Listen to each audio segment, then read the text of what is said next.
So அதெல்லாம் வேண்டாமே, இந்த ஒரு படத்துக்கு விட்டுறலாம். ஏன்னா அந்த படத்தில் நிறைய செலவு பண்ணியிருக்காங்க. ஆனால் உங்களுக்கு அந்த ரீல்ஸில் வர மாதிரி இன்றைக்கி நவீன காலத்தில் அது எப்படி ட்ரெண்டுன்னு வச்சுருக்காங்களோ அந்த மாதிரியான ஒரு ட்ரெண்டில் வந்து அந்த வரலை. இல்லை பண்ணியிருக்கலாம், இன்னும் கொஞ்சம் பெட்டராக பண்ணியிருக்கலாம். கடைசியா ஒரு வழியா ரொம்ப நாள் கழிச்சு கங்குவா வரப்போகுது. அதோட டீசர் ஆல்ரெடி நம்ம பார்த்துருக்கோம், நிறைய மில்லியன் வியூஸும் யூடியூப்பில் இருக்குது. இப்போது அதோட ட்ரெய்லர் வந்திருக்கு. சரி, அந்த ட்ரெய்லர் எப்படி இருக்குன்னு பார்ப்போம். ஸோ இன்றைக்கி இந்த வீடியோவில் பார்க்க போது என்னென்னா, கங்குவா ட்ரெய்லரோட என்னோட ஒப்பீனியன், தாட்ஸ், இந்த படம் எப்படி இருக்க போகுதுன்ற ஒரு ஐடியா தான். கவலைப்படாதீங்க, ட்ரெய்லர்லாம் உங்களுக்கு போட்டு காமிச்சா அதோட ரியாக்ஷன் காமிச்சா நான் போர் அடிக்க விரும்பல. நம்ம நேரடியாக ஒப்பீனியனுக்குள்ளே போகலாம். அதுக்கு முன்னாடி வணக்கம், வந்தனம், நான் உங்கள் OSK.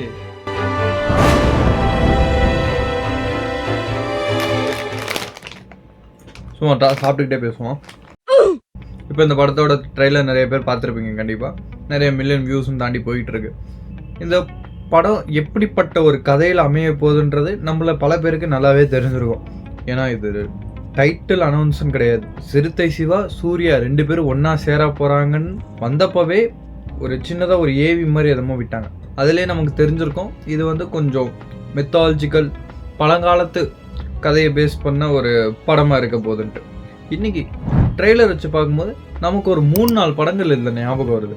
என்னென்னா 1000ல் ஒருவன், கொஞ்சம் பாகுபலி, மாவீரன், அதாவது மகதீரா, இந்த மாதிரி படங்கள்லாம் கொஞ்சம் ஞாபகத்துக்கு வந்துட்டு போகுது. ஏன் அப்படின்னா ட்ரெய்லர் இதோட இன்னொரு படமும் நான் சேர்க்க விரும்புகிறேன். ஒரு நல்ல நாள் பார்த்து சொல்கிறேன். விஜய் சேதுபதியும் கௌதம் கார்த்திக் நடிச்சிருப்பாங்க.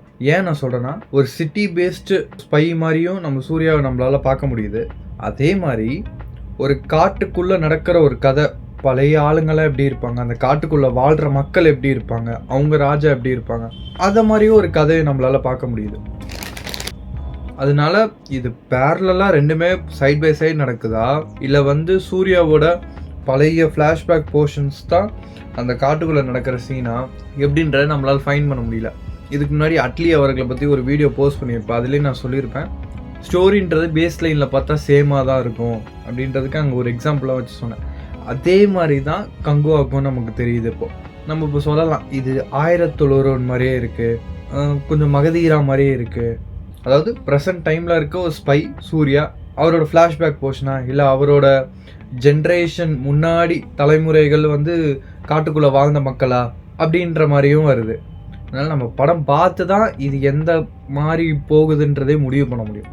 ஆனால் நமக்கு ஒரு ஐடியா கிடச்சிருக்கு, இப்படி தான் போக போகுது. நம்மளால் 2 சைடு விஷுவல்ஸையும் பார்க்க முடியும் தெரியுது. ப்ரெசென்ட் லைஃப்பும் நம்மளால் பார்க்க முடியுது. அதே மாதிரி ஒரு காட்டுக்குள்ளே இருக்குது, அது ப்ரெசென்ட்டில் நடக்குதான்னு தெரியல. ஆனாலும் ஒரு காட்டுக்குள்ளே நடக்கிற அவங்க வந்து கொஞ்சம் சிவிலைசேஷன், வேறு மாதிரியான ஒரு சிவிலைசேஷனில் இருக்கக்கூடிய மக்கள், இதெல்லாம் வச்சு தான் படம்ன்றது போக போகுதுன்றது தெரியுது.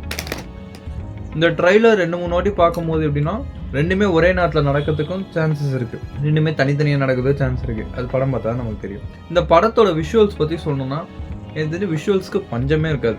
ஏன்னா கிட்டத்தட்ட 3 சினிமாட்டோகிராஃபர் இதில் ஒர்க் பண்ணியிருக்காங்க. சிறுத்தை சிவா அவர் டேரக்டர், அவரே ஒரு சினிமாட்டோகிராஃபர்னு சொல்கிறாங்க. இன்னொரு சினிமாட்டோகிராஃபர், இது பத்தாததுக்கு நட்டி, அவரும் சினிமாட்டோகிராஃபர் தான். ஸோ வந்து கிட்டத்தட்ட 3 சினிமாட்டோகிராஃபர் வந்து ஒரு படத்துக்குள்ளே சேர்ந்து இருக்கும் போது விஷுவல்ஸ்க்கு பஞ்சமே இருக்காது. அந்த சினிமாட்டோகிராஃபின்றது அவ்வளோ அற்புதமாக இருக்குது. அவங்க தான் பர்ஃபெக்டாக பண்ணணும். மோரோவர் வந்து ஆடியோ லான்ச்லேயும் சரி, நிறைய இன்டர்வியூலையும் என்ன சொல்லியிருக்காங்கன்னா, சினிமாட்டோகிராஃபர் எந்த வகையான ஆர்டிஃபிஷியல் லைட்ஸுமே யூஸ் பண்ணலை, full and full natural light மட்டுமே வச்சு படத்தை எடுத்திருக்காரு. அது எப்படி இருக்குன்னு நம்ம வந்து படத்தை பார்த்தா தெரியும். நம்ம ட்ரெய்லரில் பார்த்த வரைக்கும் அது பெருசாக அஃபெக்ட் ஆகாமே தெரியல. ப்ராப்பராக சினிமாவுக்குன்னு என்ன லைட் வச்சு எடுப்பாங்களோ அந்த மாதிரி தான் இருக்குது. மியூசிக், டிஎஸ்பி அவர்கள் வந்து ரொம்ப ரொம்ப ரொம்ப நாள் கழித்து தமிழ் படத்துக்கு மியூசிக் போடுறாரு. இதுக்கு முன்னாடி அவரோட பாட்டெலாம் தமிழ்நாட்டில் வந்து டப்பிங்கில் வந்து போயிட்டு தான் இருக்குது. புஷ்பா பாட்டாக இருக்கலாம், அதுக்கு முன்னாடி 2-3 பாட்டு எல்லாமே இங்கே வந்து போய்கிட்டு தான் இருக்குது. எதுவுமே அவர் வந்து டைரெக்டாக கம்போஸ் பண்ணல. ஒரு தமிழ் படத்துக்குன்னு அவர் வரல. ரொம்ப நாள் கழிச்சு எனக்கு தெரிஞ்சு ஒரு தமிழ் படத்துக்குன்னு வந்து போட்டிருக்கு. ஏன்னா அவர் ஆந்திராவில் தெலுங்கு மூவிஸ்லேயே பிஸி ஆகிட்டார். மியூசிக்ஸ்லாம் நல்லா போய்கிட்டு தான் இருக்குது. அது பெரிய பெரிய ஹீரோக்கள்ன்றப்போ அதோட ரெக்கார்ட்ஸ் நிறைய பேர் பேசுவாங்க, ரிப்பீட் மோடில் கேட்டுக்கிட்டே இருப்பாங்க. பெரிய பெரிய ஹீரோன்னு சொல்கிறது, நம்ம ஒரு ரேங்கிங் வச்சுருக்கோம்ல, இவங்க Tier 1 Tier 2ன்ற மாதிரி ஒரு ரேங்கிங் இருக்குல்ல, அந்த மாதிரி இருக்க ஹீரோஸ்க்கு இது மில்லியன்ஸ் பேசுவாங்க, எல்லாமே பேசிட்டு தான் இருப்பாங்க. இந்த மாதிரி ஒரு படங்கள் வரும்போது இதில் கதைன்றது ரொம்பவே ஸ்ட்ராங்காக இருக்கும். அந்த படத்தில் வந்து அந்த பர்டிகுலர் ஹீரோட மாஸ், அந்த பர்டிகுலர் ஹீரோ சுற்றி நடக்கிற விஷயங்கள் தான் அங்கே மாஸாக தெரியும். அதுதான் அங்கே பேசப்படும். இங்கே மாதிரி இப்போது சூர்யா, கார்த்தி அவர்களாக இருக்கட்டும், சிவகார்த்திகேயன் அவர்களாக இருக்கட்டும், இவங்கள மாதிரி இந்த ஸ்டேஜில் இருக்க ஆக்டர்ஸ் எல்லாருக்குமே அந்த கதை என்ன பேசுன்றது தான் முக்கியம்.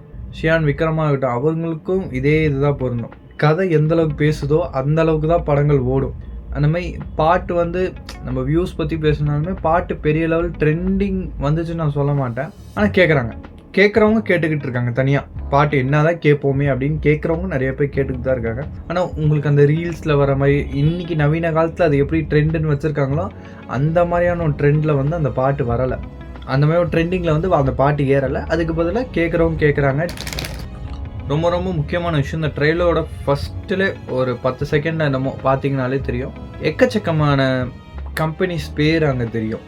இது எல்லாமே விஎஃப்எக்ஸ் அண்ட் அதர் டிபார்ட்மெண்ட்ஸ் உள்ள ஒரு கம்பெனிஸ். நான் ஏன் இது ரொம்ப குறிப்பிட்டு சொல்கிறேன் அப்படின்னா, நிறைய விஎஃப்எக்ஸ் இன்வால்வ் ஆகியிருக்கக்கூடிய படம் தான் கங்குவா. நிறைய டைமும் நிறைய பொருட்செலவும் ஆகிருக்கக்கூடிய படம். விஎஃப்எக்ஸ் முடிஞ்ச அளவுக்கு அவங்க கொண்டு வந்துடுவாங்க. ஏன்னா இவ்வளோ டைம் கொடுத்து ஒரு 2-3 வாட்டி போஸ்ட்பான் பண்ணி இந்த படம் வருது அந்த படம் வருதுன்னு கொஞ்சம் போஸ்ட்பான் பண்ணி இப்போ கடைசியாக அன்றைக்கி வரப்போகுது. இவ்வளோ டைம் எடுத்திருப்பாங்க. கண்டிப்பாக போஸ்ட் ப்ரொடக்ஷனில் எந்த அளவுக்கு பர்ஃபெக்ஷன் பண்ண முடியுமோ அந்தளவுக்கு கண்டிப்பாக பண்ணியிருப்பாங்க. இருந்தாலும் படத்தில் நம்ம பார்க்கும்போது சில இடங்கள் நம்ம கண்ணுக்கு மட்டும் தென்படலாம். ஓகேங்களா, இந்த இடத்துல கொஞ்சம் அந்த விஎஃப்எக்ஸ் தெரியுது, இல்லை பண்ணியிருக்கலாம், இன்னும் கொஞ்சம் பெட்டராக பண்ணியிருக்கலாம், இந்த இடத்துல தெரியுது, இந்த இடத்துல கிராஃபிக்ஸ் சரியில்லை, அது சரியில்லை, இது சரியில்லைன்ட்டு தயவுசெய்து கொண்டு வந்து சோஷியல் மீடியாவில் போட்டு தள்ளிடாதீங்க. படம் கதை மட்டுமே பாருங்கள். படத்தை மட்டும் பாருங்கள். நீங்கள் யாரும் மிஸ்டேக் கண்டுபிடிக்க வேண்டிய அவசியமே கிடையாது. மிஸ்டேக் கண்டுபிடிக்கிறதுக்குலாம் அதெல்லாம் முடிஞ்சிருச்சு. விட்டுருங்க, மிஸ்டேக் கண்டுபிடிக்கிற அந்த வேலையே விட்டுருங்க எல்லாரும். அதுக்கு பதிலாக படத்தை பாருங்கள் தெளிவாக. உங்களுக்கு பிடிச்சிருக்கா, சூப்பர், படம் சூப்பராக இருந்துச்சு, போயிட்டே இருங்க. படம் பிடிக்கல, எனக்கு படம் பிடிக்கலங்க, அவ்வளோதான். நீங்கள் ஒவ்வொரு ஆஸ்பெக்டாக பிரித்து காமிக்க வேண்டிய அவசியமே கிடையாது. அதுக்கு தான் தனியாக ரிவ்யூவர்ஸ் இருக்காங்க. இப்போது நானே ரிவ்யூன்னு சொல்லி போனால் கிடையாது, நான் என்னோடய ஒரு ஒப்பீனியன் தான் சொல்கிறேன். அந்த மாதிரி ஓரளவுக்கு ஒப்பீனியன் சொல்லலாம். நான் அடித்து எப்படி தர மட்டத்துக்கு ஆக்கணுங்கன்னு சொல்ல, ஓரளவுக்கு சொல்லலாம், இது நல்லா இருந்துச்சு, இது கொஞ்சம் மாற்றிக்கலாம் அப்படின்ட்டு. ஆனால் அந்த கண்ணோட்டத்திலே பார்க்காதீங்கன்னு சொல்கிறேன். இது பிரிக்கணும், இது பிரித்து பார்க்கணும், அது வேலையே இல்லையே. ஒரு படத்துக்கு போகிறோன்னா ஜாலியாக என்ஜாய் பண்ணிட்டு பார்த்துட்டு வந்துடலாமே. அது பிரித்து பார்க்க வேண்டிய அவசியம் கிடையாதுன்னு நான் சொல்கிறேன். அதனால் எதாவது மிஸ்டேக் வந்தால் கூட விட்டுருங்க. ஏன்னா இப்போது ஒரு மீம் ஏதோ நான் பார்த்தேன், அது எந்தளவுக்கு உண்மை தெரியல. இப்போ கங்குவா ப்ரொடக்ஷன்ஸ், இப்போ கங்குவாவோட ப்ரொமோஷன்ஸ் போயிட்டுருக்கு. நார்த்லேயா இருக்கட்டும், தெலுங்கு இண்டஸ்ட்ரி, மலையாளம் போனாங்கன்னு நினைக்கிறேன். அங்கே எல்லாமே பயங்கரமான ஒரு ஹைப் கிரியேட் ஆகிட்டுருக்கு. ஆட்டாட்டா கங்குவாவா பயங்கரமாக போலே செம சப்போர்ட் பண்ணுறாங்க. ப்ரொமோஷனுக்கே நல்ல ஒரு சப்போர்ட் பண்ணுறாங்க. ஆனால் தமிழ்நாட்டில் தான் அந்த படத்துக்கு ரொம்ப ட்ரோல் பண்ணுறாங்கன்னு ஒரு மீம் பார்த்தேன்.